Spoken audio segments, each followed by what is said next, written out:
All right, Angela, I want you to think about something. How many times does water ruin a villain's day in Tolkien's books? Oh, yeah. That happens so many times.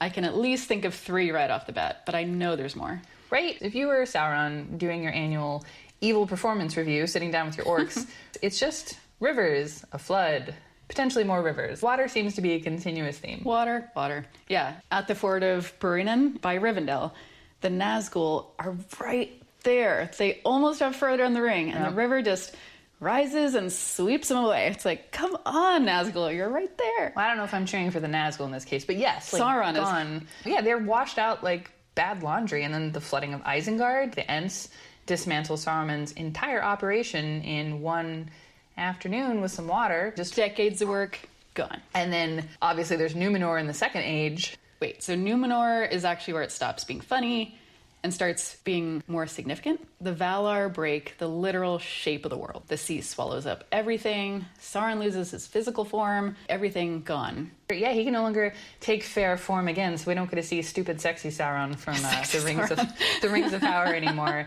Yeah, and at the end of the First Age, when Morgoth is finally defeated, what happens to Beleriand, to Angband, right? Everything Morgoth spent thousands of years building. The sea takes it. Right, the sea takes it. And here's the thing. This isn't Tolkien conveniently reaching for a flood when he needs a solution. There's someone behind the water in all of these tales. Would that someone be a certain Vala named Ulmo? Yes, Ulmo. Possibly the most important character in the entire legendarium that nobody really talks about that much. That's a big statement. Yeah, I came out swinging.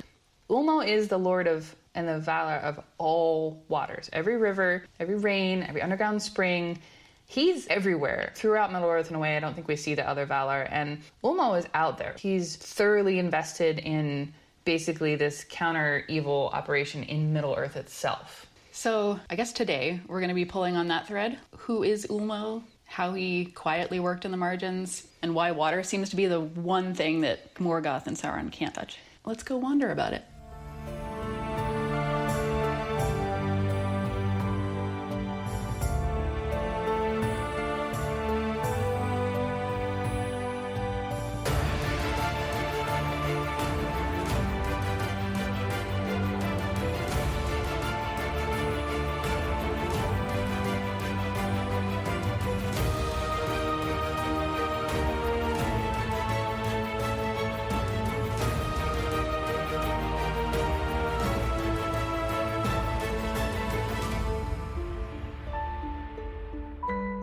Welcome back to Beyond the Brandywine, where we wander, wonder, and occasionally get lost in Middle-earth. I'm Angela. And I'm Kelsey. Beyond the Brandywine is a cozy, curious, and occasionally chaotic journey through Tolkien and the stories of Middle-earth. Join us as we laugh over the odd bits of lore and chase tangents like hobbits chasing second breakfast. We're here to explore the places where the map fades and the questions get weird. And today is the episode where we dive into something, pun intended, the grand world-conquering strategies of Tolkien's villains and how, maybe embarrassingly, water gets in their way. Yes, and not just water, but the powerful Vala Ulmo and how he uses rivers, seas, rain, and floods to help the good guys and thwart the baddies. And a quick note before we jump into today's episode, we'll be pulling from The Lord of the Rings, The Silmarillion, and even a bit from Unfinished Tales. We'll try to give enough context that you don't need to have read both to understand what we're talking about, but hopefully it does pique your curiosity. So without further ado, let's talk about the Lord of the Waters and why he's always a thorn in the side of evil. So I suppose, Angela, we should start with who even is Ulmo, for those that don't know. He's Poseidon. He's in Poseidon Middle-earth. Middle-earth. There you go, guys. Poseidon Middle-earth. You don't need to read any of the text. That's it. There's no nuance, just Poseidon. Yes, he is. He even looks like Poseidon. Ulmo is the Lord of Waters. There's a good quote that's a description of him from the Silmarillion. It's essentially, he is the Lord of Waters. He is alone. He dwells nowhere long, but moves as he will in all the deep waters, in the veins of the earth, and in the streams and the fountains, in the mists of the mountains and the rain upon the earth. So if there's water, he's there. He's in it somehow. He's there. And he's kind of, I don't know if I want to say an introvert, but he's kind of the odd one out when it comes to the rest of the Valar, the main gods. He's at least very into his career because he doesn't have a spouse. That's fine. We don't know if he has a love interest. Maybe he just never talks about them. He doesn't have a spouse. Yeah. But that doesn't mean he doesn't have a love interest. Are there some mermaids out there? I don't know. That would be very Poseidon of him. Well, let's see. He doesn't have a spouse. He is like, the only Valar that sticks with the children of Ilúvatar the whole time? Yeah, he's a little unusual in a couple respects, right? So unlike the other Valar, I wouldn't say like unlike the other Valar, he directly helps men and elves, but he helps men and elves much more consistently throughout the history of everything going on than the other Valar. Like, you could say the other ones are looking out for them and intervening in their ways, but Ulmo is in Middle-earth, in his rivers and the oceans and the streams that you're used to.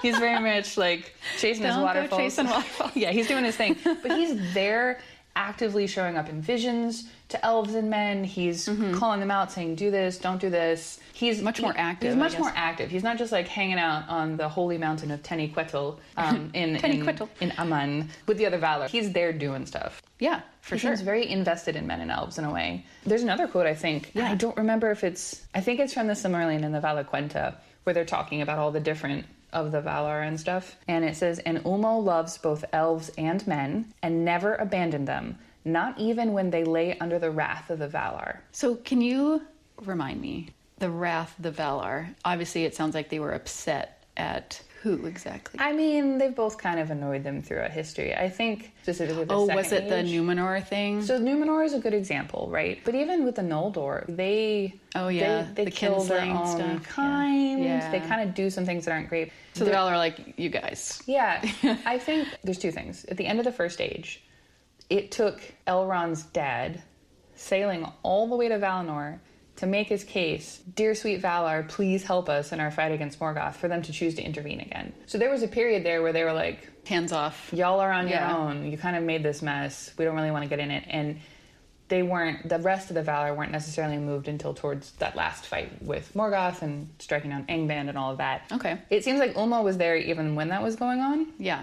And then again, in the Second Age, the Valar are pretty much absent, right? Like, they drown Númenor, they completely reshape the world, and basically break the easy way of going from Middle-earth to Is that Valinor. when they made the Earth round? Yeah, made art around. They were flat earthers until that point.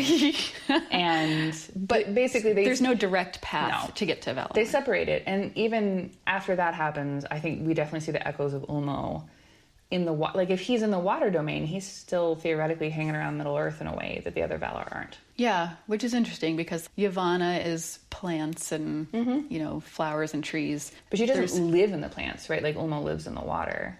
Okay. Ulmo is different in that he didn't just create the water. He is the water. He is the water. He is the water. Yeah. Okay. And he's cool, also different. Yeah, he's also different in that the Valar tend to embody a form, whether they look like a giant Poseidon, like god figure, or human or elf. They embody a form most of the time. Ulmo is known not to do that. He's known to just like be in the water. Except for one time. Yeah. I think. It's pretty epic. He takes the form and scares the crap out of And he looks like Poseidon. He shows up like Poseidon. We'll get to that, right? Yeah. But like most of them, the Valaquenta says he walks unclad, so he chooses not to take a form and be more like spirity in the water. Right. And all the other major Valar have halls. Manwë is on top of the mountain, Teniquetil. Yavanna is in her gardens. Aule is in his smithy. And these are all, for those of you that are into Greek mythology, there's very much equivalence to all of these. But Ulmo he doesn't have a place. He's just in the water. He likes the water, yeah. He just kind of swims around as a spirit, I guess. Yeah, I like him. He seems kind of like the lone wolfy type of the Valar, but also he's got his own agenda. Because he doesn't portray the Valar or anything.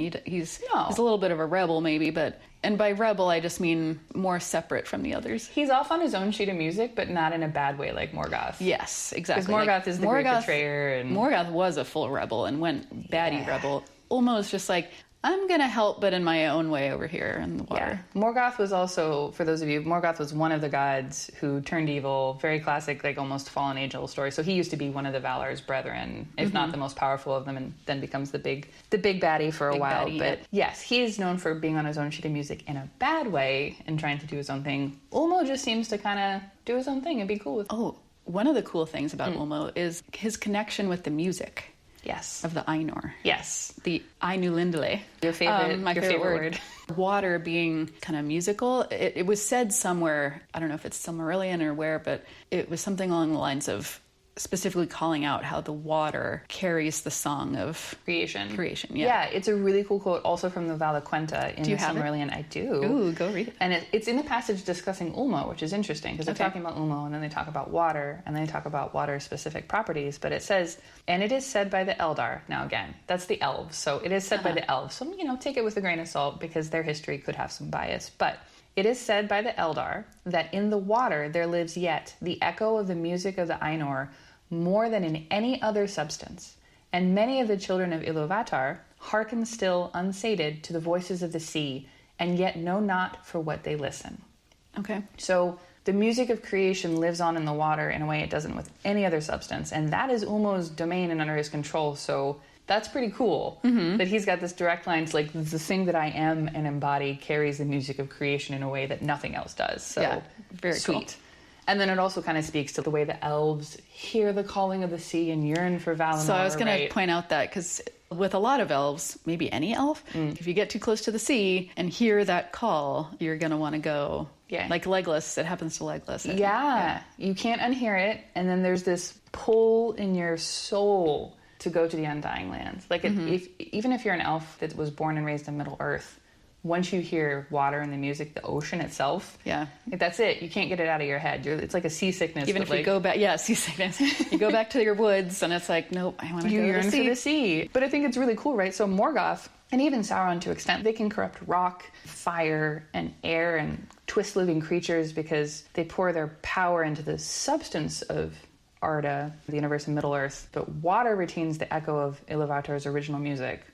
Those other substances don't, and I wonder if that's why it's less malleable to evil in a way. Yes, I agree, except for the Morgul Veil. Can we talk about that? Yeah, we can talk about it now. Water's not incorruptible, but it seems to have a resistance to evil in a way that you just don't see with other materials. That's what I was getting at.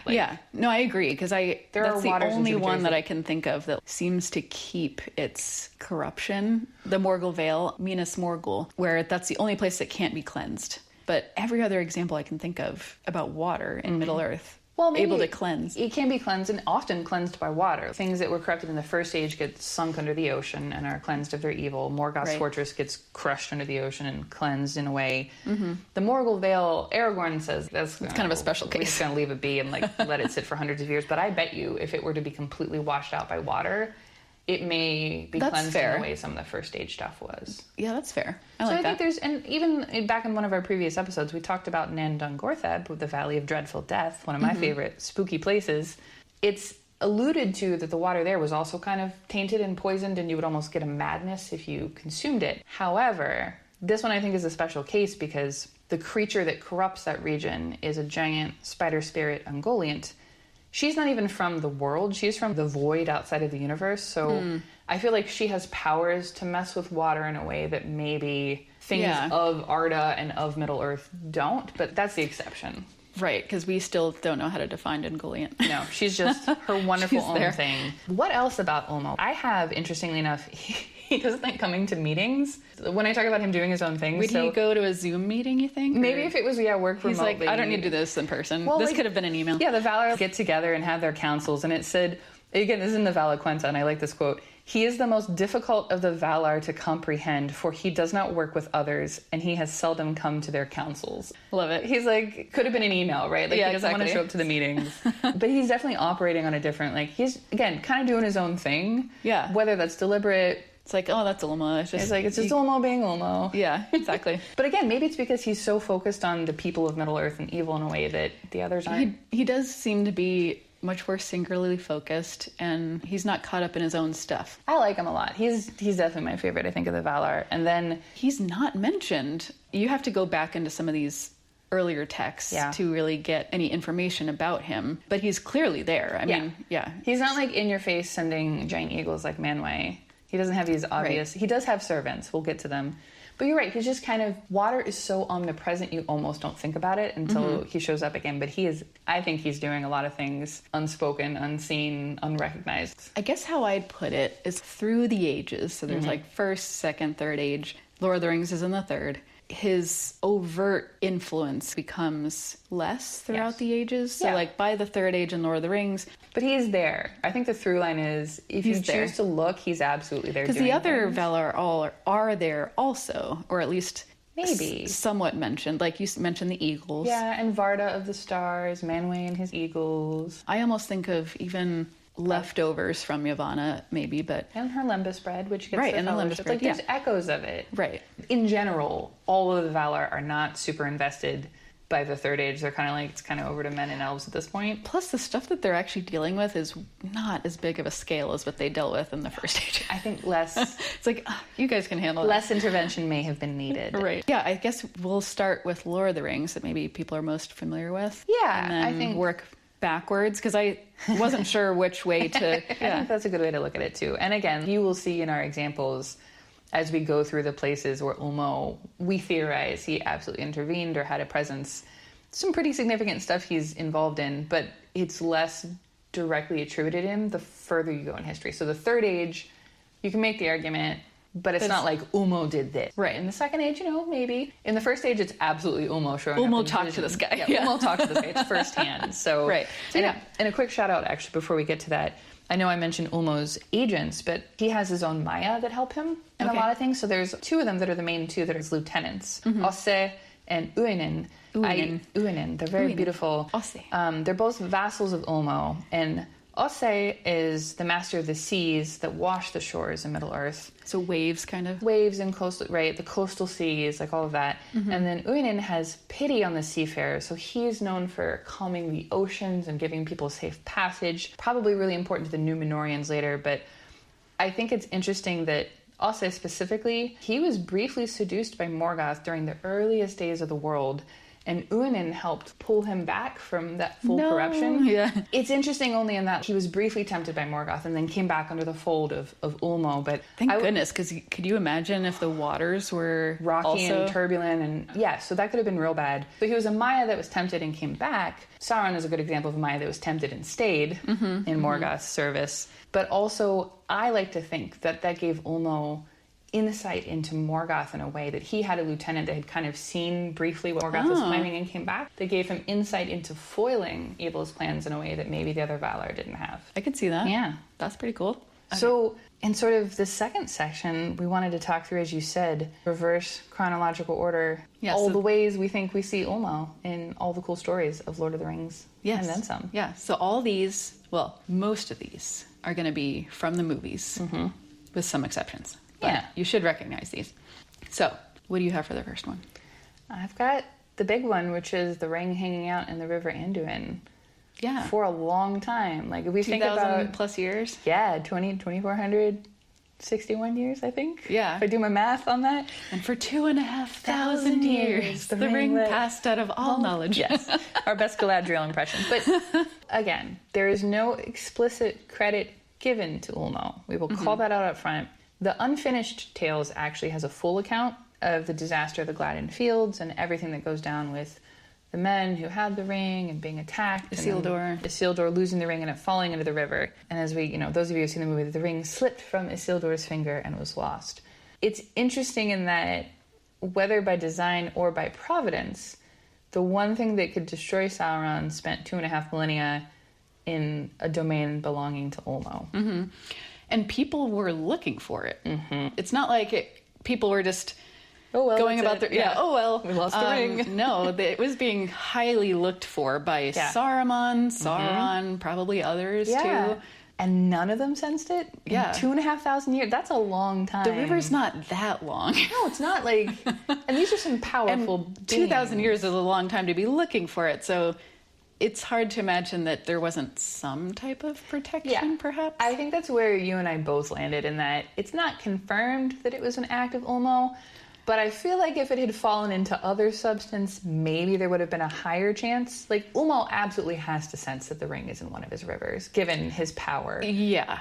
I can't imagine that he doesn't sense something powerful has fallen into it. And it's also interesting that he chooses, and I'm completely going out on a limb here, I think it's interesting, like, if I were Ulmo, he chooses not to have it washed out of the river into the sea forever. It stays somewhere where it can eventually be found to be destroyed. Because I think if it had ended up in the oceans, there never would have been a chance for it to have been destroyed. So he's good at playing the long game here. That's got to be hard to just like let this evil thing just sit in your river. He's got millennia. You can see it. We've seen him play the long game. Does he let those two hobbits, Smeagol and Deagle, find it? Maybe. Or it's like, if somebody's going to find it, maybe these guys. I think given what we see from his interventions in the first age, he absolutely lets Smeagol and Deagle find it. Oh, you think he even had the foresight, maybe? I think he did. I think he had the foresight to be like, if I set this in motion now... Based on some of his other foresight examples, which I get to, I can see that. Yeah. So again... Good job, Ulmo. Did Ulmo actually... I don't know, but I'm going to go with he absolutely kept it in the Anduin under his control to make sure nobody else could find it until the time was right. I am inclined to agree with that. Go Ulmo. We're going to call that one. That one's one for Ulmo. Yeah, one for Ulmo. Okay, so next, the Nazgûl at the Ford of Bruinen outside of Rivendell. Oh, yeah. It's one of my favorite scenes in the books and the movie. Although Yes. they left my favorite character out in the movie, but that's fine. Glorfindel. Well, tell me about this, Angela. So we know, I think for those who've seen the movies, there's a famous scene. Frodo's almost little baby Ringwraith. Yeah, he's almost at death. In the movies, it's Arwen that takes him on the horse and is being chased by all the Nazgûl. She makes it across the river, and she starts doing an elvish chant. Makes the river rise up, and you see the river shaped like horses and take out the Nazgûl, which doesn't kill the Nazgûl, but it does kill their horses. And it washes the evil away. Exactly. In the books, it's actually magic from Elrond and Gandalf. Elrond makes the river rise, and Gandalf takes credit for making the horses. Yeah, he's like, did you see those cool horses? That was me. Did you like that bit? Which, Ulmo, while he didn't explicitly help, if he didn't want that to happen, it would not have happened. The river is absolutely his domain again, and I think the text... He might have had an assist, at the very least letting it happen. Yeah. Well, there's a description in The Fellowship of the Ring, I think it's the first book, it's in one of the early chapters, chapter 12, where they talk about this whole incident going down. And there's a description in the Unfinished Tales, provides a little bit more detail with the planning, but essentially the text credits Elrond and Gandalf as agents. But again, are they tapping into a power that's ultimately Ulmo's, and is he letting them? I mean, that's a good point. I kind of am inclined to agree with that too. Yeah. Because I'm trying to think of other examples where Elrond or Gandalf use magic in such a way of transforming something like that. Yeah, commanding water like that. And Elrond specifically has a heritage where his mom and dad are really important in the history of all of the universe.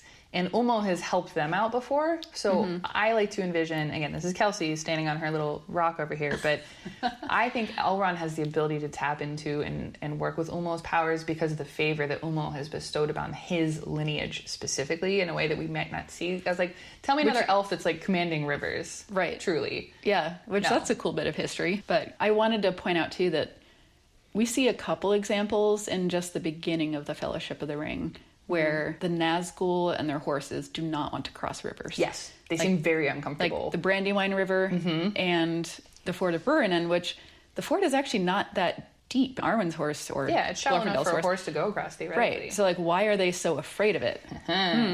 Well, I think that's a really cool callback to, in a lot of mythology and especially tales of UK folklore and stuff, in a lot of places around the world, running water is often seen as a barrier for the Fae, for evil, for creatures. They don't want to cross moving water. And I think that's really cool that we also see that echoed with Ulmo and his rivers, and the bad guys are like, that seems like something we don't want to, like, even they are thwarted by it, just by it existing. It seems more than, because I always actually kind of wondered this until we started looking at this episode of like, why are they so afraid of the water? Is it just...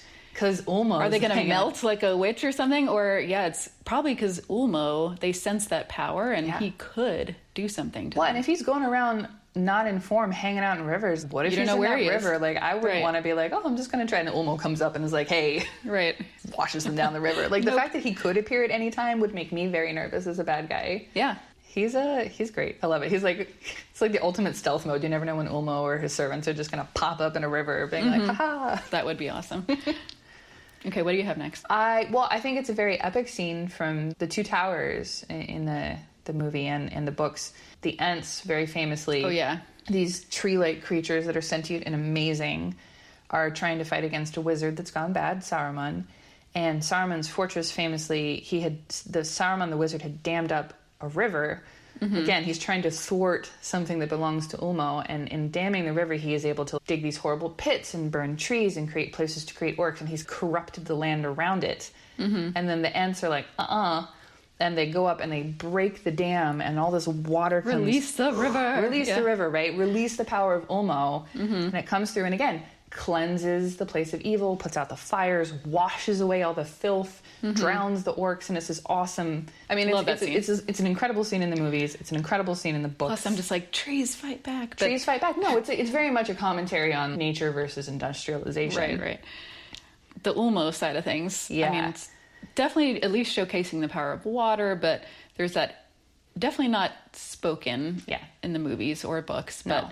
Nobody's invoking Ulmo's name, but the power of the river cleansing evil again, I think, is a theme that comes up again and again. Yeah. This one in particular, I don't know if I see as much direct Ulmo influence, only because water does have its own power. Yeah. But I guess the cleansing side of things, actually, I guess if Ulmo really wanted to, he could have had the river break through the dam. Yeah, he could have done that at any time, maybe, but no, he wanted the Ents to do it, so it's all good. He gave the Ents their moment. I still like it. I have two that are in the Fellowship of the Ring. They're minor ones, though. One of them's not even in the movies, but it's Legolas. They're on their way. They just came out of Khazad-dûm with the Balrog, and they're going to Lothlorien. And in the books, Legolas, they run into a stream, and Legolas is telling them about Nimrodel, and he says a couple lines, but in one in particular he says, "It is said that the water is healing to the weary." And it's just another example of water and cleansing. And Legolas being... And he talks about the music and the water. Yeah, it was just really interesting. And there's a whole tale of Nimrodel, right, that he tells them. He's much more flowery in the books than he is in the movies. Yeah, he actually has lines. That reminds me too, though, of... So I was going back through all the texts to try to find any time Ulmo does anything with the dwarves. Yeah. Because the dwarves were created by another of the Valar, Aule, who's like the smith's lord, and he, without permission of the number one, created the dwarves on his own, which got him into trouble. It's a whole thing. Don't worry about it. But the one incidence that water and dwarves kind of interact is very interesting, in that the lake on the one side of Khazad-dûm, Númenor, which is where Durin sees the vision, right? The original vision. And I don't have all the details, and I don't remember, but basically he looks into the water of the Mirror, and it inspires him to build the great kingdom of Moria. Okay. And I'm always like... I don't remember. Gimli talks about it a little bit when... I remember Gimli and telling that story a little bit, but I don't remember the history. I'm a little rusty on details. it too, but I only thought about it when you mentioned Moria, because I'm like, do you think Ulmo just had his little... I'm going to do this one little thing for the dwarves, because they're cool. Okay. Dig here. Dig here. Well, if only you didn't say, don't dig so far. Don't dig so deep. But that vision that comes to them specifically, I think it's the only time that water and dwarves have that really significant interaction. Yeah. And I like to think that Ulmo did his one little thing there. I like it. Completely unfounded. Because otherwise, that's his theory only. But otherwise, he doesn't have any direct intervention with the dwarves. No, he doesn't really talk. And they're inside. They're in mountains. To be honest, the dwarves don't get enough of the history, I feel like. Yeah, well.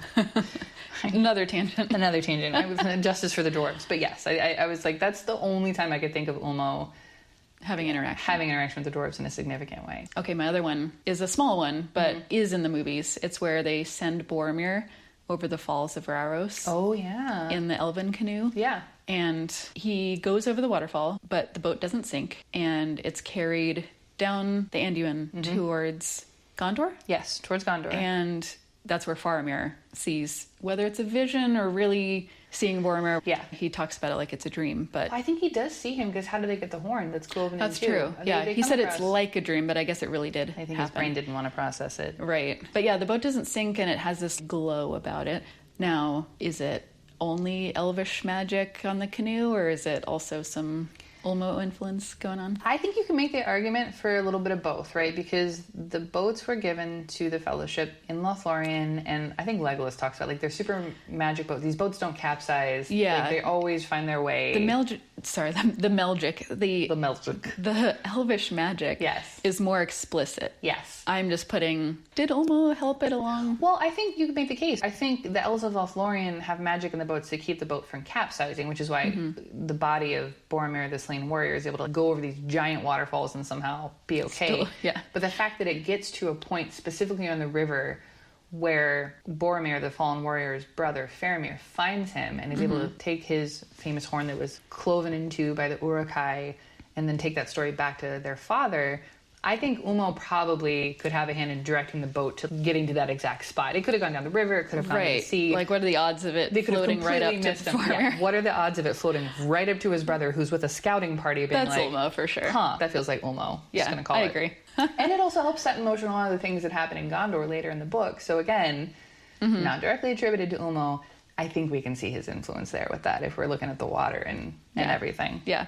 What else you got? Kind of one specific thing and then kind of a general thing. The first is Aragorn and the Corsair ships of Umbar. So, which we do see a little bit in the movies. And so I only watch the extended edition, so I'm sorry to anybody that watches. You should only watch the extended edition. You should. Just saying. But if you don't, I am sorry that I don't know what is in the regular one anymore. I don't know what's in the theatrical cut. So in the books, right, Aragorn is rushing to get to this coastal city to get these ships. There are bad guys coming. They're going to ambush Gondor from the direction that they're not. There's a whole bunch of pirates in League of Sauron. They're going to sail up the river and wreck the big city. And Aragorn's like, we got to get there and stop them. Yep. It was kind of his plan. After that, I don't know if that was his whole plan. He gets there. He's got an army of the dead. He's going to figure it out. It's Aragorn. He'll figure it out. He's the king, right? So but it's interesting that they get there. They're able to cleanse the ships of the pirates with help of this whole undead army. It's super cool. But then he's got to sail those ships up the river to get back to the main battle in time to save everybody else. Upriver. Which isn't with sailboats. Well, do they have oars? I don't know if they have oars. I can't recall from. But it's not like Aragorn has a bunch of people. It's him and some rangers. That's true. In the books, Elrond's two sons, Legolas, Gimli. You're not manning a whole fleet of ships with half a dozen people and some ghosts. Slight tangent. The ghosts, they actually do not help in the battle at Gondor. Correct. They only help with the battle of the ships, and that's when Aragorn is like, your oath is fulfilled. Yes. So they didn't even help them up the river. No, there's no swarming. Like in the movies, there's a scene where these ghosts come in and swarm over a giant Oliphant. None of that happens. I can see why they did it that way, because seems wasted. If you've got the resource, I would bring them to the battle. I know. I was like, why did you release it? Anyway, tangent, right? But yes, I know. I remember at least a little bit from the books. They are helped by, I think, the wind. The wind. And probably the water. Let's be real. I don't know which way. This river flows to the sea. They're coming from the sea. So they're going against the current back to the city in a fleet of ships with like half a dozen people that they can't man it. And the ships get there. Right. And you're right. The wind is there. And that is the Valar Manway's domain. The guy with the giant eagles. The number one in the pantheon. But Ulmo might be... But Ulmo's absolutely helping the ships get upriver to the city. Like, the wind alone isn't going to push those ships. Yeah, I think this is not the moment to hinder. No. Or at least not reversing the flow of the river. Probably not. But he's absolutely helping these ships. It's his river, man. He's like, come on, let's get you to where you need to be to like finally do the thing. So that's all I have for the Lord of the Rings. Yeah. Do you have any other ones? I think that's the big one for Lord of the Rings. I mean, there's actually, I just thought of one. There's like Frodo and Sam in Mordor when they're finding water. They've magically find their life-sustaining water just when they need it. Yeah, exactly. And it's fresh and it's clean. Right. Ulmo sends his regards. Yeah. I feel like this is the theme. Ulmo sends his regards, right? Like here's water. Let's drown the bad guys. Or he's looking out for them, I think. Yeah, in little and big ways. Well, and especially in the plains of Gorgoroth, which is this part of Mordor, which is known for poisonous gas and ash and smoke. Oh, you just happen to find clean water right there? Clean water. Like, I didn't think that existed there, but magically. Sam just happens to hear a plot trickle device. Water. Yeah, Sam gets a little. He hears the music of Ulmo's domain, and I'm going to give credit to Ulmo for that one too. I agree. Do we want to talk about The Hobbit briefly? Yeah, because I don't have a ton for The Hobbit. Yeah, but I have the River Escape. Mm-hmm. Let's see, they're in Thranduil's kingdom. Legolas's dad. Yeah, Legolas's dad. The elven woodland king. Thranduil is awesome, but he's my favorite. Lee Pace. Other than Ulmo. He's returning in The Hunt for Gollum. Did you hear? I'm very excited. Anyway. Yeah. Anyway. What? What? Elf Daddy, take me away. I'm not mad at his return. I don't think anybody is mad at his return. Absolutely not. Anyway, barrels. Yes. They're escaping. Yeah, they are aided. The Hobbit, Bilbo, Frodo's cousin, and all of his dwarven friends are able to get into barrels and go down the river and escape out of the Elven Kingdom. Yeah. Pretty speedily. And they manage to stay upright and... Yeah, they don't drown in the river. They get to where they need to go. Again, is Ulmo credited in any of this? No. Absolutely Is not, it a but- river helping the good guys yet again do something? Yes. Absolutely yes. Again, things could go very sideways. It is all of Ulmo's domain, and I think he's very much cool. You guys head on down, do your thing. Yeah, at the very least, they're not being hindered. Yeah. Again, none of the grandiose visions we see in the first age, but he could hinder them if he wanted to. Yeah, this barrel's gonna crash into this rock. What else do you got? I think the only other thing I have is a call out from The Hobbit, because it's a shorter book. It's more of a kid's story than I think all the other works, is the chapter where Smaug the magnificent Smaug, my favorite dragon. I love how Bilbo says He's Smaug. yes. The great dragon in The Hobbit attacks Lake Town, and there's this just very visual moment of the dragon falling into the water, right? Mm-hmm. And I think water extinguishing Like the fire, quenches, quenching evil yet again. And the chapter itself is called Fire and Water. Mm-hmm. So water is very clearly a significant element of what's going down in that chapter. But I think it's just the symbolism of this creature that's evil crashing and being subsumed by water, and that's it, right? Like Ulmo just kind of takes another thing into the watery domain, and that's that. Yep. Gone forever. Again, no explicit Ulmo intervention, but I love the symbolism, so it gets a shout out. Mm-hmm. I'm trying to think of any more in The Hobbit, but there's nothing coming to mind. No, and it's short. And again, like anything, as we mentioned early at the beginning, in the Third Age, Ulmo's not like, "Hi, I'm Ulmo. I'm going to help you on your quest," right? He's very much there because in The the Hobbit is background, also in the Third Age. Yes, so subtle, and like you said, it was a shorter book. Doesn't have the depth of. I won't say that. It just doesn't have. The Valar are much more active in the First and Second Age. First Age, really, but. Well, should we... It's in the Silmarillion, but I guess it technically happens in the Second Age. So this is where I'm going to defer to you on like whether things are the First or Second Age, because I am still learning which age is which. The Silmarillion in general, that does span the First and Second, correct? Yes. Okay. So the Silmarillion covers a lot of distance. It covers the creation, the beginning of time. That's true. Like even before the First Age. Okay. Yeah. Then the First Age, which is basically the elves doing their thing against Morgoth the first time. And then the Second Age, which is the creation of the rings and the elves fighting Sauron, culminating in the Battle of the Last Alliance, where Sauron was almost destroyed. Okay, so that was the end of the Second Age. Silmarillion, that was the end of the Second Age. When they thought they defeated Sauron, basically the beginning of the very first Lord of the Rings movie is the end of the Second Age. Got it. So the Silmarillion covers a lot. Right. Yes. Sometimes with very little text. But in the Second Age, if we're going backwards from the Third to the Second to the First Age, in the Second Age there's one very significant thing. Mm-hmm. Which is... Is that the one I think it is? Yeah, the drowning of Númenor. Yeah, the destruction of Númenor. So, which, if you're watching Rings of Power, we are getting... Well, Miriel is getting visions of this happening. So this directly links to... Hasn't happened yet. The Amazon show, The Rings of Power. For those of you have seen it, you kind of know what's going on. For those of you who haven't seen it, super major spoilers, but also it's in the books, so, like, go read them. Yeah. But essentially, there's this amazing kingdom of men. It's what...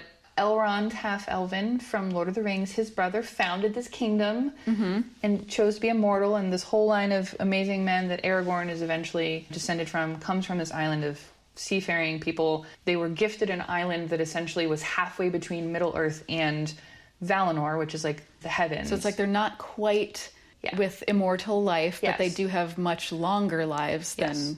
men of Middle Earth. They're not like humans in the Third Age at all. And they're given this very special island that's very clearly given a place of prominence where they can Anyway, they do a lot of bad things. It doesn't end well. They worship Morgoth. Sauron infiltrates the whole place. It's real bad. And as a giant middle finger to the Valar, they decide that they're going to try to land in the Undying Lands, which men are not allowed to do. It's like there's one rule, and it's don't show up in the Undying Lands. You're not allowed to be there. And they do. And they do. So the gods create this horrible storm and drown the whole island, kind of like the sinking of Atlantis. Yeah, that's a good... It feels like Atlantis. Like, absolutely. The whole place goes... That's a great analogy, because... Under the water. Everybody knows Atlantis. Yeah, the city is now... The whole island is gone. The whole island is underwater now. Now, did Ulmo do that himself? No. But he was part of it. He's absolutely... It's his domain. It's oceans crashing. If Ulmo didn't want that to happen, that battle between... it would have been Ilúvatar? Yeah, so basically there's... So that's like the big god. Yeah, Ilúvatar, the one, is like the supreme being god. And then the Valar are like the pantheon of gods underneath him that are also very powerful. Right. But it's Ilúvatar who intervenes and is like, okay, these men have pissed me off too much. We're going to drown the whole island, and we're going to break the world and make the world round. So there's now this huge ocean/magic barrier between Middle Earth and the Undying Lands. So Ulmo is basically like, sure thing, boss. Yeah, sure thing, boss. I'll make whatever you want, but right? So he very much, like, there's a huge tidal wave, and as you said in Rings of Power, the Queen Mariel has a vision of the tidal wave coming to drown Númenor. Like, she's already had the vision. Right. Which is super terrifying. So, for me, Ulmo's involved in this. He sees what needs to be done, and he uses his domain to make the wishes of Ero Ilúvatar happen. But he and his lieutenants absolutely intervene with the Númenorians who escape. So not everybody's drowned in the island. Aragorn's ancestors are in their own fleet of ships, and basically Ulmo and his assistants make sure that they safely get away from the tidal wave and all of that. They are able to safely find passage back to Middle-earth. Right. But then didn't you also say that Alfarazon, like, lands in... Yeah, so the head of the Númenorian kingdom, Alfarazon the Golden, who's in Rings of Power, I think he'll be more prominent in this next season. We'll see. He and his troops managed to land in the Undying Lands and set foot, which is what causes all of this to happen, in their hubris. But they are actually buried by land and rock, like where they land. Oh, so not in Middle-earth, but in the Valinor, Undying Land. Okay. Yes. Yeah. They didn't get, I mean, maybe they get eventually underwater, but like they land at the edge of the heavens. Yeah. And like they bring down crushed. like the rocks and everything upon. Yeah, it's bad news bears. Got it. Okay, so it was more, not that Ulmo had a hand in that necessarily. Maybe he threw some water on them too, but but it was essentially. But he's actually there for the destruction of Númenor, the island itself. And for helping. Was it Arendelle? No, it's Isildur and Elendil, who in his whole, they show up at the last, blah, blah, blah, blah, blah, but he and his folks, Aragorn's like great granddad, Elendil, is saved by Ulmo in the destruction of Númenor. So Ulmo absolutely makes sure those guys get away safely. Yeah. Yeah, and I think Ossé and Uin and his lieutenants make sure the seas help them and are calm and all that jazz. So they're working together out for the good people yet again. Yep. Yeah. And that one's more overt. Yeah. And then the only other thing from the Second Age, which, again, take this as you will, it's in the Rings of Power show. It's not in the books. It's not anywhere in the Silmarillion or anything. It's something, as far as we know, they invented for the show itself. But there's the scene with Sauron and Galadriel, and there's a giant sea monster that's attacking. And so this is like one of the first... Was it one of the first scenes? Was it in episode 1 or? It's in one of the early episodes. But essentially, we won't get to how we get there, but essentially there's a giant sea monster, and the internet seems to be split on whether Ulmo sends the monster to try to get Sauron to disrupt his plans, because we know Sauron is trying to get to Númenor, or it's a bad creature or whatever. But it's in Ulmo's domain. It kind of sucks that everybody else on the ship seems to have been killed. But except there's definitely except for Sauron. And Galadriel. Galadriel's not attacked by the monster, but I like the idea that Ulmo is sending a monster that's under his control, a sea creature, to prevent Sauron from doing things, because he knows what's up, right? Yeah, and I like it too, especially the destroying of the boat that he was using to get and then coming back after him on the raft, right? But I remember Sauron being in the water, underneath the water with the creature, and it looks at him and then goes away. I thought that was Galadriel. Well, we're gonna have to go back and rewatch it. Yeah, I thought that. Yeah, I thought it was Sauron looking under the water at it, and it was they made eye contact, and then the sea creature left. My mind could have put Sauron there instead of Galadriel. What? Who knows? Go back and watch it. Stand by. We're gonna have to give us your thoughts. But either way, like I'm team. Wouldn't it be cool if Ulmo's like again? Ulmo sends his regards. He sends a monster to try to stop Sauron because he's seeing the long game here, and he's like, no. I just remember thinking that somehow the sea creature was helping Sauron. But I think if it was helping Sauron, it would have killed Galadriel, right? I agree. So I'm going to have to look at the scene again. Yeah, up for debate. Again, not in the books at all, but an interesting call out. Yeah, but then there was something else in Rings of Power. Oh, it was Muriel. Oh, the sea trials. Yeah, she goes into the water. And this is in one of the chapters on Númenor where they talk about it. It is described that Númenor had these sea trials for their leaders, where basically to be deemed worthy, you would go into this pool and be judged by the sea creatures, which, again, it's Ulmo's domain. And if you were one of the leaders... His other maybe not lieutenants, but, just... Yeah, they're under his control, essentially. Now, and I don't know if they did this just for the leaders or like people that were literally put on trial. You're going to be judged by Ulmo. That's just how they right? do it, yeah. Which is kind of cool if you think about it. But if Ulmo's like, nope, you're a good person, like, come back up. And if you're a bad person, you don't. Yeah. And I like that they directly submit to Ulmo and his power, because they're an island in the middle of the ocean. They absolutely are at the whim of Ulmo. Yeah. So I think he plays a really important role for the Numenorians. Could you imagine if they were not on Ulmo's good side? They wouldn't be able to sail anywhere. No, exactly. They absolutely have to. I hate it when they say in the show the sea is always right. I'm like, it's Ulmo is always right. Like, you better know who you're speaking to. Like, yeah, I guess if you think the sea is Ulmo, then... Do they not want to put in another name into all this and complicate things? I don't know. Or maybe they didn't have the rights. I won't get into that's it. Fair. But yeah. It's very much, they're absolutely at the mercy of Ulmo, living on an island in the middle of the ocean. So, yeah, absolutely. Anyway, good stuff.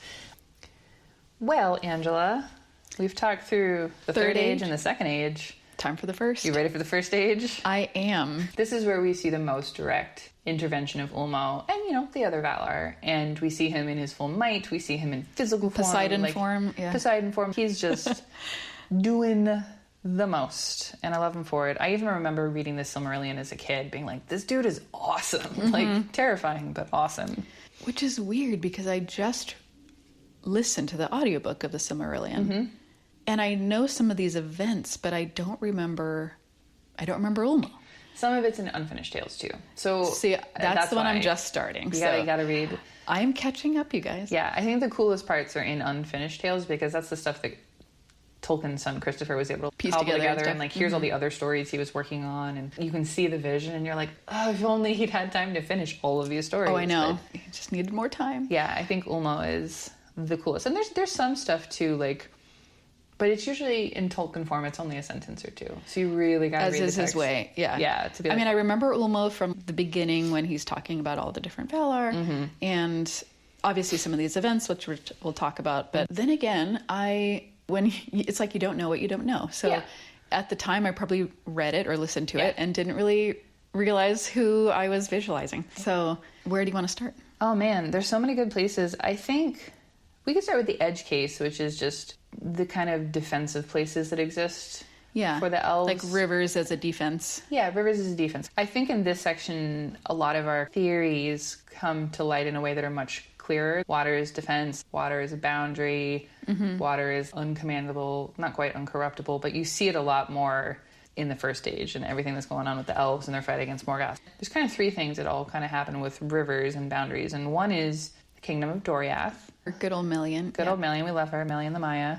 We've talked in previous episodes about the girdle of Melian, which is like this magical barrier she created. Yeah, it's kind of like I think of it as just a big dome. Like a big force shield. Kind of makes it invisible, or I don't know about invisible, but it just... You can't wander in, people walk past it, they don't realize it's there, right? It's like, unless you know, like, where giant you're going. invisibility magical cloak, if you will. And it pushes out evil forces too, right? But while the borders aren't a river, Ulmo's rivers do run through Beleriand, right? So the river Sirion, which is super important, doesn't exist anymore because it was taken down at the end of the first age. It basically runs like a spine through a lot of things, but the rivers Asgalduin and the river Sirion run near or through the kingdom of Doriath. So while her magical barrier, the girdle of Melian, wasn't bound to them, I'm sure having Ulmo's domain running through your kingdom was a huge plus. You don't want to build too far away from water. So it's not a direct thing, but the river Sirion was absolutely under his protection, and it's running through the kingdom. And then the havens of Sirion on the shore side, which aren't in Doriath, are very much explicitly under his protection. So he's got his waterways, and we'll see in a couple other instances that he absolutely nudges elves and maybe Maya in some cases to make sure their kingdoms are around things or through things or near things that he can help, right? It's like a protection thing, and then it's a good way to get people out in a hurry. Okay, little escape routes. South. Yeah. Okay, so we've got rivers of protection. And then on that theme, basically there's two direct interventions that Ulmo does in the first age to tell the elves to build cities, hidden cities, near or on rivers that are his protection. So Doriath is just, they got the rivers, but these two specifically... One's Nargothrond? One's Nargothrond, Finrod, Felagund, Galadriel's brother's kingdom. Okay. And then the other one is Gondolin, the hidden city of Gondolin. That's right. So Ulmo's quite busy. Lots of hidden cities. A lot of hidden cities. Well, Morgoth is pretty good at finding and wrecking the Yeah, cities. I mean, I can see why you kind of have to hide. Yeah, and the dragons, as we know, love to wreck the cities. So these two people, let's see, you said it was Galadriel's brother Finrod. Mm-hmm. And who else? Turgon. Turgon. We'll get to Tuor later. Turgon. So they were directly told by Ulmo. Go do the thing. Mm-hmm. So, now, did he give them the exact locations? No, but basically, I think it's in the same night, Ulmo appears. I don't think he appears in physical form. I think it's a vision. But he shows up to Turgon, and he's like, hey, you should probably build this hidden city of Gondolin. And I think he shows him in a vision. Here's kind of where the hidden valley where you want to build Gondolin. And then he also shows up to Galadriel's brother, Finrod, and is like, hey, you probably want to build this city, Nargothrond, on the river Narog, which is a tributary to the river Sirion, which all through the first stage would basically like, hey guys, I have a strong suggestion you should probably take. Right? So it's like while they're sleeping, they have a dream, or maybe while they're waking. Either way, they get a vision. Yeah. And it's kind of like they just have this urge to go like in these directions. Go build these hidden cities. Yeah, when they see it, they're like, oh, wait. Like, this feels right. Yeah. But he's very much giving visions to two very important leaders of elves that are fighting against Morgoth. And Manway's not over there sending visions to build hidden cities and protect the elves. Like it's Ulmo who's okay, guys. Like we want to Ulmo. Right. Like it's not looking good for the elves at this point either, right? So he's helping them build these hidden cities after all the losses they've suffered. Mm-hmm. And it's interesting that again, using waterways that he can control near rivers, like he has a plan. Well, whether or not he communicates it with the rest of the Valar. Unclear. Kind of doesn't sound like it. It sounds like he's off doing his own thing, but he's looking out for elves in a way directly that, again, like I said, you don't see the other Valar doing. No. At least not called out in the text like that. Right. So I think that's pretty cool. So we got Gondolin, we got Nargothrond, which, again, both end up falling, I think for reasons outside of Ulmo's control, but... Right. Man, the first stage was rough. Like the understatement of the year.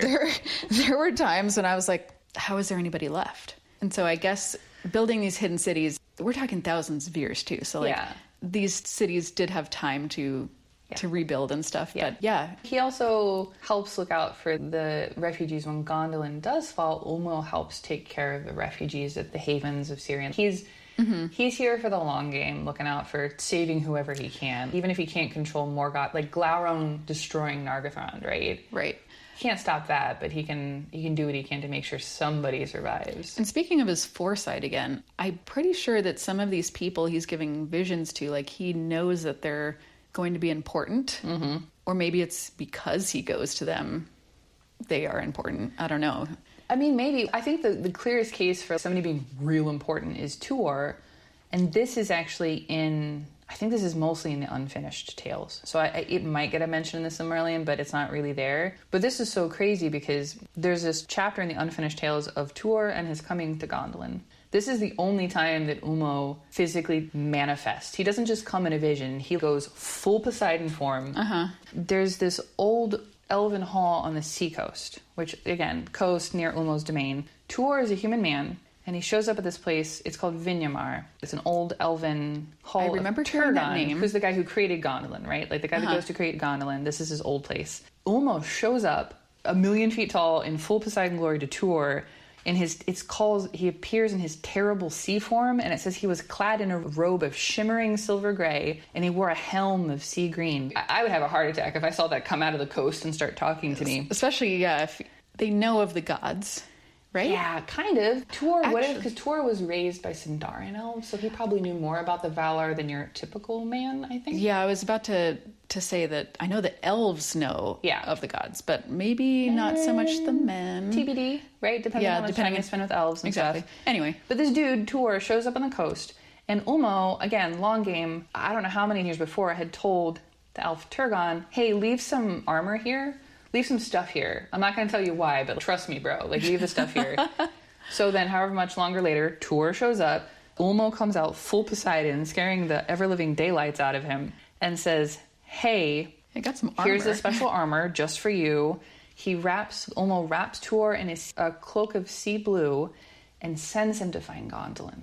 Because he's basically sending him as a messenger to Turgon. Ulmo is looking out for Tuor and the specific line, which we'll get to, but basically Eärendil, the mariner who finds the Silmaril, and helps destroy all that. At the last battle of the First Age, Elrond's dad is Tuor's son. So Ulmo knows this guy is important, and he's helping kind of guide him through. Yeah. But then Ulmo sends Tuor with a warning to Gondolin, the hidden city, and he's like, I'm here with a message from Ulmo, and he basically says, your city's gonna fail, and it's not gonna be good, but you should release your people and trust Ulmo. Don't defend your city to the last. He's like, your city will fail. I'm letting you know now. Plan for it. And trust Ulmo and get out of there before it gets really bad. Doesn't he not listen? Yes, Turgon doesn't listen to Ulmo, which is why Gondolin falls so brutally. It's a whole thing. So Turgon, he's proud, whatever. And look, Ulmo clearly had a contingency plan for the stubbornness of elves, but like think about how many thousands of people died in the hidden city because Ulmo's like, yo, like, I mean, you gotta... Come on, man. Yeah, like water is part of the way out and people escape and the refugees are taken to the havens of Syrian. Ulmo saves who he can. Right. He tried to save more. It was the most direct he's ever been. Yeah, he's like, he shows up in full Ulmo form, says, hey, here's some Damn stuff. it, Turgon. Go take this. Yeah, Turgon, damn it. So close. It must be frustrating for Ulmo too, because he's really...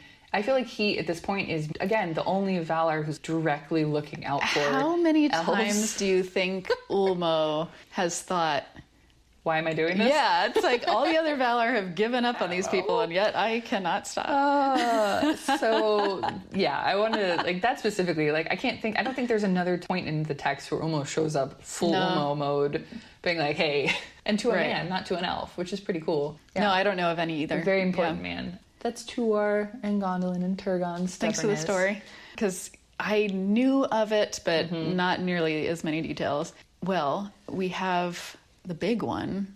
We have the big one, but do you want to talk about Tuor's kids before we get to the big one? Absolutely. So, tell me all about it. Yeah, the human man Tuor, who brings a message to Gondolin and is disregarded, he does fall in love with Turgon's daughter, the elven princess Idril. So it's not a whole loss. It's not a whole loss. He gets a lady out of it.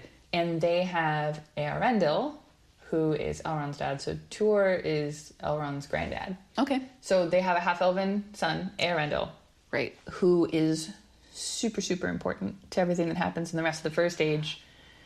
It's all coming together. It's all coming together, right? So again, Ulmo has a plan. He's seeing, it's like he directly intervenes when he needs to protect certain lineages too. Like he needs to make sure Because this Aragorn line... would not happen. No. If like Tuor didn't, if he didn't show Tuor like where to go. Well, yeah, it's a whole thing. So there's a chapter in the Silmarillion of the voyage of Eärendil and the War of Wrath. And Tuor's son, Eärendil, is super important, and he falls in love with Elwing, who is an elf. Believe so. It's an elf. A lot of things happened. We've talked about this a little bit before, but Eärendil's doing something else, and Elwing is confronted by bad forces because she has the Silmaril, which is... We won't get to the origin of that, but it's a very important fancy jewel that some of the elves really want and are willing to kill for, which is no bueno. And I think it's the Sons of Fëanor show up because they find out Elwing, Eärendil's wife, has the Silmaril, and they're like, give us the Silmaril, and she's like, nah. Nope. Doesn't she dive into the sea? She jumps off a cliff to kill herself rather than surrender all this, and it's, wait for it, Ulmo saves her. So it says that, but Ulmo bore up Elwing out of the waves, so he doesn't let her kill herself, and gave her the likeness of a great white bird. So not only does he save her, he like transforms her into this great, almost like seagull or albatross. And then she flew over the water with the Silmaril basically attached to her, like her chest is the bird, to go find Eärendil. He's sailing and she's flying to Valinor. Yeah, so then like with their powers combined, like he's on a ship sailing to the Undying Lands to plead the case. So that's another direct Ulmo, like... Yeah, absolutely. Saves her, saves the Silmaril, turns her into a bird so she can go find Eärendil, and then basically sends them... He's on his boat, so you know Ulmo's helping. I absolutely think Eärendil gets into the Undying Lands because Ulmo gets his boat there safely, and he's got the Silmaril, which is in his wife in bird form. Right, because they're not supposed to land on Valinor, and so the only reason that they allow it is probably because one of the Valar is behind it and pushing them. And I think them having the Silmaril is kind of like their admittance. Kind of offerance. Yeah, like let us in, we got this thing. But Ulmo absolutely gets in there and navigates his boat to the Undying Lands, directly making sure the one dude who's able to convince the Valar to come fight and save all of the elves and take down Morgoth gets to where he's going to plead his case.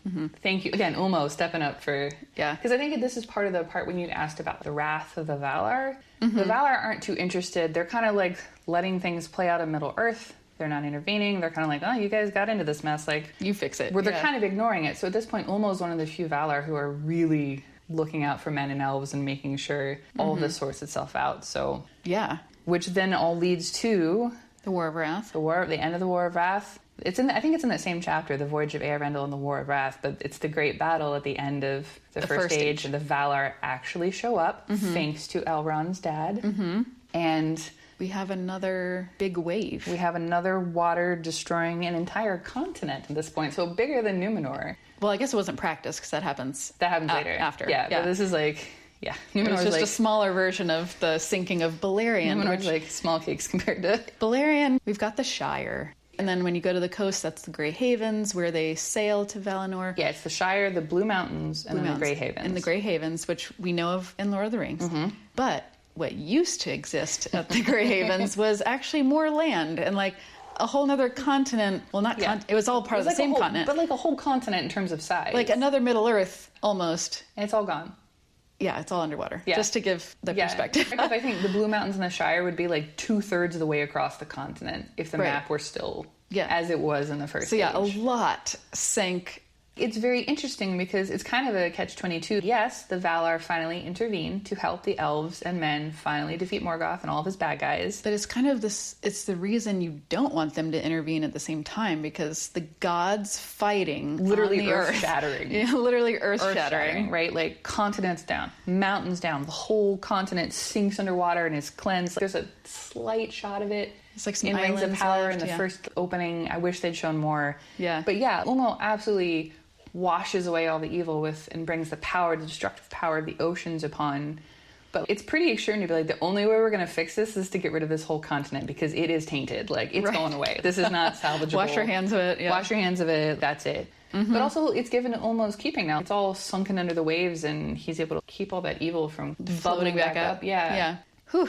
Yeah. Is there anything else? No, First Age is intenso, and I love it. Yeah, definitely. You guys should read into it. Read the Silmarillion. Read the audiobook. I'm getting into Unfinished Tales. That's my next one. Yeah. There's so much. Water's really powerful. It's not incorruptible, but it's very much uncommandable by evil. That's kind of true in real life, too. I mean, water has power, and Ulmo is a really cool Vala. And I am looking forward to a future where somebody makes a show or a movie about the Vala. The news this week was Peter Jackson is in negotiation to adapt the Silmarillion. I don't want to get my hopes up. Who knows what's going to come of it? Who knows? Don't hold your breath. But it's it'd be really hard to Did you hear about Stephen Colbert doing something? I'm going to have to look into it either way, but I'm excited about that because he's such a he's big been working fan. on it for a bit. Anyway. So for me, the coolest takeaway is, of all the substances in Arda, the universe, and Middle-earth, that water retains the echo of the music of creation. And that was given to Ulmo. That's super special. I like that too. I think that's really cool. I mean, when you hear water trickling in a stream, water waves in the ocean, it is musical. And I love that they tied in the music of creation. Morgoth and Sauron never control the seas. They don't control rivers, right? If you think of all the times that water is cleansing, washing things away, even when Luthien takes down the Isle of Werewolves, right? She smites everything and it's cleansed of the evil. And the river flowing around it, right, has always kind of been there. I think it's a cool... That's another example, yeah. It's another example, right? I love it. Ulmo's a cool dude. Kelsey's hot take. He's the only Vala of the Valar who... I think he gets it better than most. At the point was the people, not the places. Even Morgoth and Sauron, like, they want to have their mark on the world. They want to build these strongholds. They want to do this thing. And Ulmo's like, nah, I'm not about that. But he's always looking out for the people that are important and making sure the right people survive. Yeah, even if he's washing away literally the land... He's helping the people get to new land or And again, the continue. long game and the planning. Gondolin's going to fall. I think he knows more than he lets on, but he's always making sure there's a plan to get people out, to get people going on to the next thing so there's someone left to fight evil. And not because, like, if it's just the Valar and Morgoth, what's the point? Yeah. He's looking out for elves and men, and Thank goodness for Ulmo, because it sounds like we wouldn't even have Lord of the Rings, because humans and elves would not have made it to the Third Age. No, I really think, like, let's be real, long after the last elf sails all the way to the Undying Lands, and the last boat leaves, and it's fully the Age of Men, technically Ulmo's still there, right? He's there in every river and every rainstorm and everything that's going on. The original Song of Creation lives on in the Third and even the Fourth Age, in his domain, even if folks don't necessarily listen to it. Men still are children Iluvatar. He's still there looking out for them in his own way, even after all that. I do have another thought. Yeah. That Ulmo has less overt influence in the Third Age. Mm-hmm. Maybe because Sauron is powerful, but there's just less evil than existed in the First Age. Yeah, I mean, comparatively, yeah. On a scale of relatively 1 to Morgoth, like, he's not great, but he's not... It doesn't require the direct intervention, I think, that we see with the First Age. Right. You know, and maybe he trusts men a little bit more than... Oh. I don't know. I think that is a future episode on our list. Who to trust more, men is... yes, Ulmo sends his regards to all. I think that brings us to our call to adventure. Ooh. Yeah, so if you enjoyed wandering with us today, please subscribe to Beyond the Brandywine on Spotify, Apple Podcasts, or wherever you get your podcasts. You can also find us on YouTube at Beyond the Brandywine. We'll be putting up visual tangents to accompany some of the podcasts, as well as recordings of the podcasts themselves. For even more Middle-earth musings, follow us on Instagram and Facebook at Beyond the Brandywine. Plus, find all of our links and more at beyondthebrandywine.com. We would love to hear your thoughts on water and Ulmo and their role against evil in Tolkien's world. Is Ulmo really the ultimate nemesis of Morgoth and Sauron? Is he just a cool dude doing his own thing? Tell us all of your thoughts and then some, and feel free to reach out to us on the socials or email us at hello@beyondthebrandywine.com. What was that again? hello@beyondthebrandywine.com. All right, fellow wanderers. So until next time, if you find yourself near a body of water, take a moment to listen to the songs of Ulmo. And remember, don't be afraid to wander beyond the Brandywine.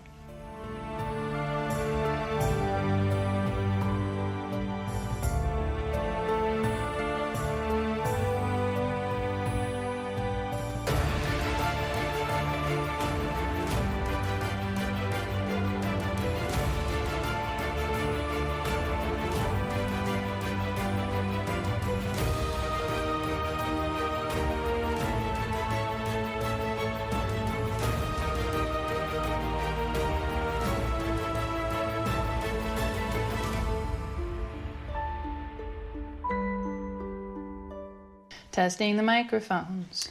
Testing. I think we got sound from both. No squishies.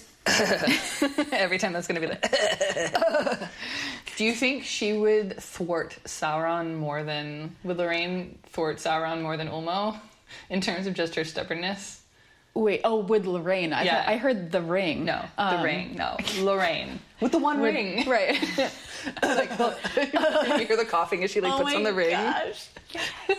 Do I need to create this? This might need to happen. You're welcome.